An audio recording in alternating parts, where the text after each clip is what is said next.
Problemado pa rin sa supply ng tubig ang mga residente sa isang barangay sa Ilocos Sur. Nasira kasi ng nagdaang lindol ang bahagi ng kanilang mga balon.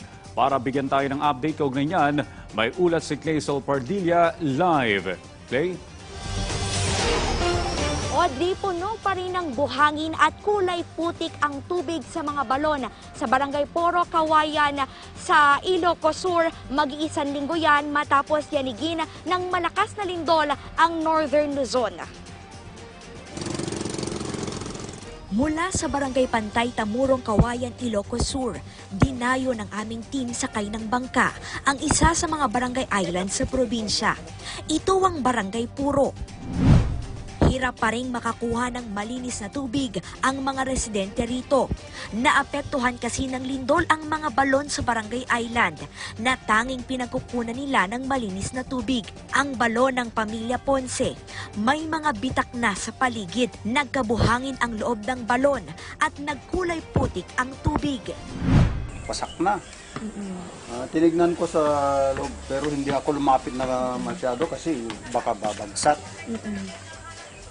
Nakita ko bitak-bitak na yung lusog.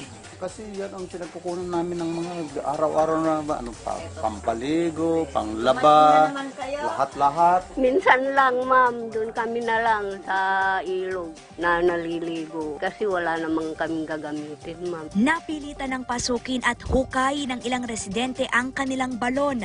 Mahirap daw kasing umasa sa inirarasyong tubig. Magkakasya naman, ma'am, pero pang-inom lang yun. Hinuhukay nila, ma'am, para magkaroon ng tubig. Talagang kailangang magkaroon ng sariling gagamitin. Halos lahat ng bahay dito may balon.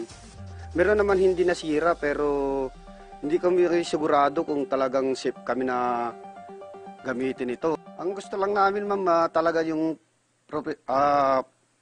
fire nga talaga ang gusto namin.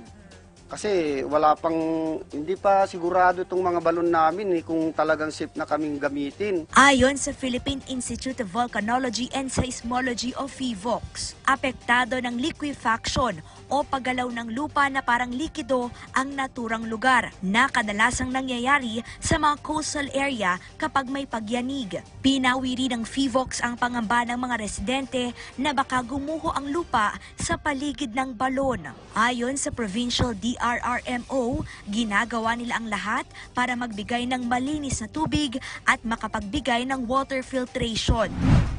Tuloy-tuloy naman ang pagbuhos ng tulong para sa mga biktima ng lindol. Ngayong araw nakatanggap ang DSWD ng 100 camping tents, 500 sleeping bags, portable water container, generator set at iba pang gamit mula sa Japan International Cooperation Agency para sa mga naapektuhan ng lindol.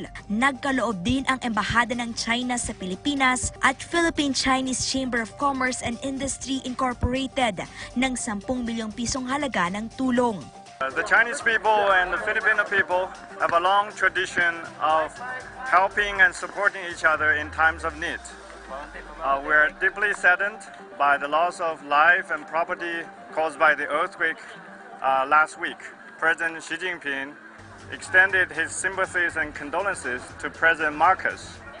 My ambassador, 2 hours after the earthquake, malaking tulong po ito sa ating mga kababayan na labis na nangangailangan ngayon sa Northern Luzon. Umasa po yung lahat ng ating mga donors, nagagawin ng DSWD lahat para masiguro itong mga donasyong ito ay makakarating sa ating mga kababayan sa lalong madaling panahon. Samantala, ipatutupad na ng Vigan City Local Government ang color coding sa pagtukoy ng mga ligtas na historical site at establishmento.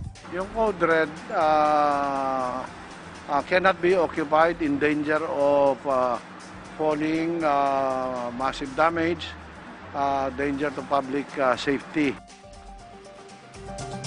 Audrey, dahil sa laki ng pinsala na idinulot ng lindol dito sa makasaysayang Vigan Cathedral, kabilang ito sa isinailalim sa Code Red.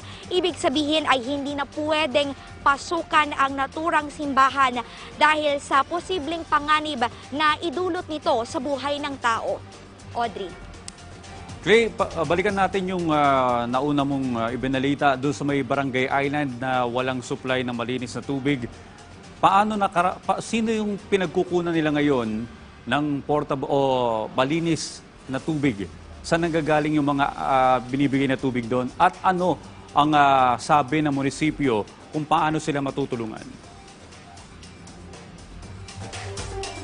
Audrey, ayon sa mga residente at pati na rin ng Provincial DRRMO ay ongoing naman yung pamimigay ng malinis na inuming tubig. Pero Audrey, dahil nga nakarely yung mga residente ron sa mga balon dahil ito ay isang barangay island, yung wala sa kanila ay yung mga tubig na pampaligo, pangluto at panglinis ng kanilang bahay na kinakailangan naman sa pang-araw-araw nila na buhay, lalo na't mag-isang linggo na simula nang tumama itong lindol. Kaya ayon sa Provincial DRRMO ay magbibigay sila ng water filtration para nga ma-ensure na may tubig pa rin naman na magagamit yung ating mga kababayan doon sa Barangay Poro, Kawayan Island. Actually, Audrey, meron naman daw water filtration doon sa may plaza. Yun nga lang, ang sinasabi ng mga residente, lalo na yung mga matatanda, Audrey, ay kailangan pa nilang maglakad ng malayo para makapunta doon sa plaza. Kaya hinihiling nila na magkaroon din ng round the clock na umiikot na malinis na tubig, hindi yung para sa inumin, kung hindi panggamit nga sa kanilang mga sarili at panggamit sa kanilang bahay. Audrey? Maraming salamat, Clay Pardilla.